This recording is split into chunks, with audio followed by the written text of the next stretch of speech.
So here's day 7, and I think it was day 3 or day 4. We had shielding from danger part 1. Well, here's shielding from danger part 2.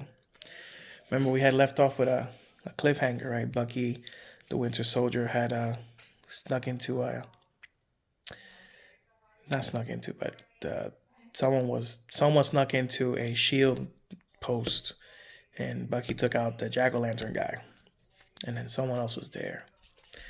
A battle has broken out in a shield facility, but with multiple villains, can Winter Soldier and Falcon discover who the real mastermind is? That's pretty cool because obviously Falcon had not been mentioned in the story yet. So, shielding from danger, part 2.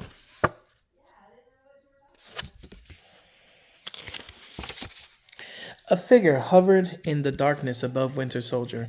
The lights in the hallway of the shield facility had been damaged, causing a flicker that made it hard to see. Bucky steeled himself for battle. Then the man swooped down into the light, his boots padding silently against the metal floor as he landed. "We need to move fast," said Falcon, leaving the shadows behind. Oh, so the guy that was sneaking up on Bucky was actually Falcon.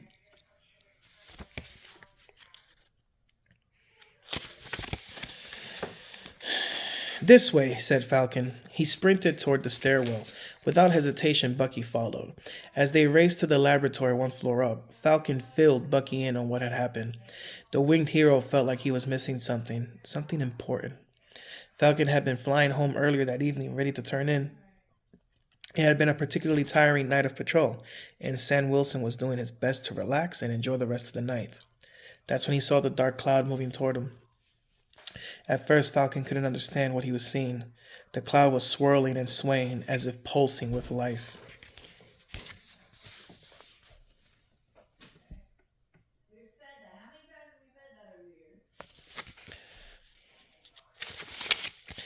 As he flew closer, Falcon realized it wasn't a cloud at all. It was a swarm of bats. That would be terrifying. Imagine flying at night and then just get overwhelmed by a bunch of bats. That's crazy.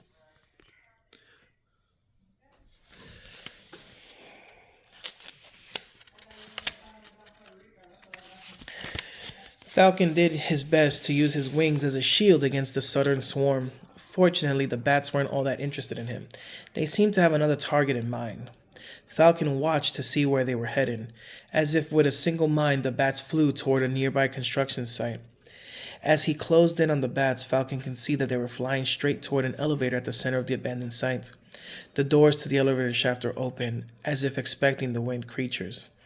Falcon clenched his jaw and flew faster. He swooped into the empty elevator shaft after the bats. The doors were closing, but Falcon managed to make it through before they slammed shut.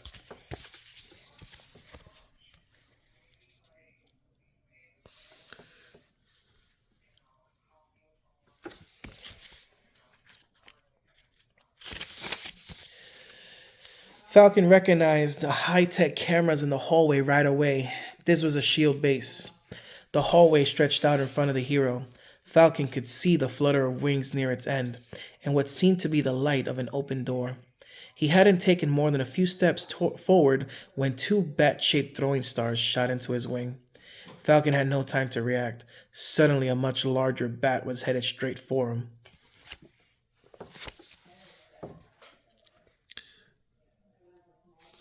There he is. He got attacked, and here's the large bat coming for him.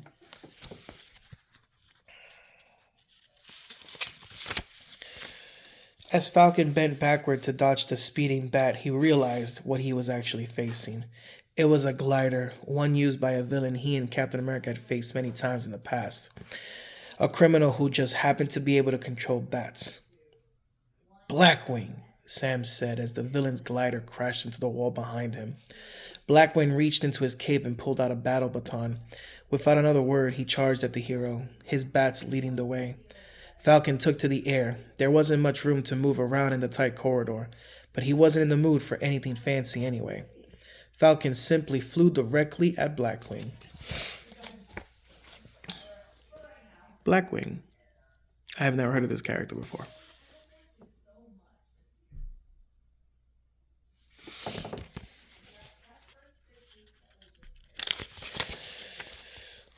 Falcon pierced the cloud of bats like a javelin hurling towards its target. Blackwing's eyes widened as he saw this bullet of a man head straight for him. The villain tried to dodge the hero, but it was too late. Blackwing was knocked backward, through the open doorway at the end of the hall, and into a glass countertop in the high-tech shield laboratory. Blackwing lay on the ground in a pile of broken computer components. He tried to speak, but let out a pitiful groan instead. Then he fell completely unconscious. This bullet of a man coming right through. Hit him with a lariat. And this is where I left him, Falcon said. He and Winter Soldier had just burst into the same shield laboratory on Sub-Basement 2. You were talking over your comlink earlier about a force field projector. I've seen prototypes before, but this guy didn't have anything like that on him, said Falcon. He nodded at Blackwing, lying in a heap in the middle of the room. Only thing that stood out to me was that empty safe.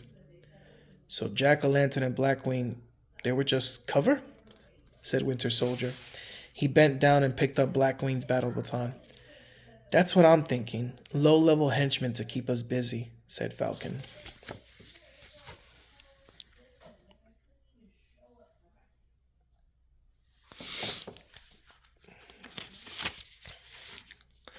Oh, that's so cool. I just see the character. Over there, he pointed to a lone bat flapping in the corner of the lab. The confused creature flew into the hallway, but in the opposite direction of the elevator shaft.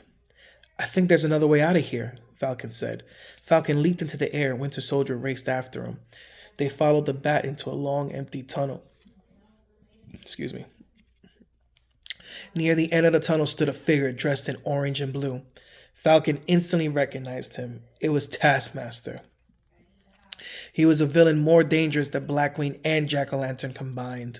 In one hand, Taskmaster clutched a shield. So here's Sam and Bucky following that bat. And Taskmaster standing at the end. That's a badass character, by the way. That character's really cool.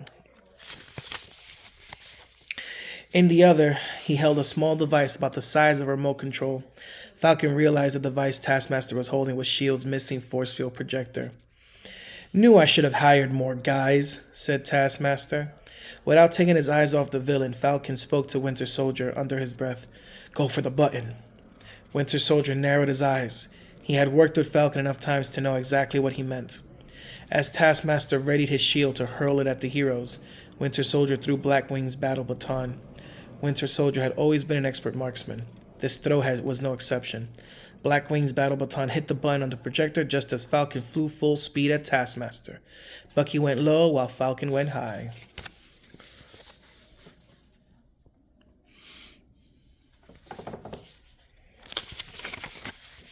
Taskmaster didn't think twice. He simply launched the shield at the oncoming Falcon. What Taskmaster did not realize was that the force field projector had been switched on. The shield ricocheted off the protective energy field and bounced right back at him. The blast stunned the villain just as Falcon tackled him off his feet. The force field projector fell out of Taskmaster's hand and slid across the floor. The projector came to a stop at Captain America's boots. Guess you didn't need my help, said Cap as he picked up the device. He pressed the main button on the projector. The force field around Taskmaster instantly shut down.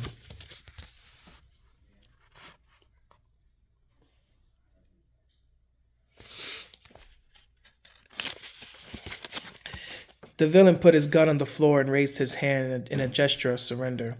The heroes pulled Taskmaster to his feet and began walking him back toward the shield base.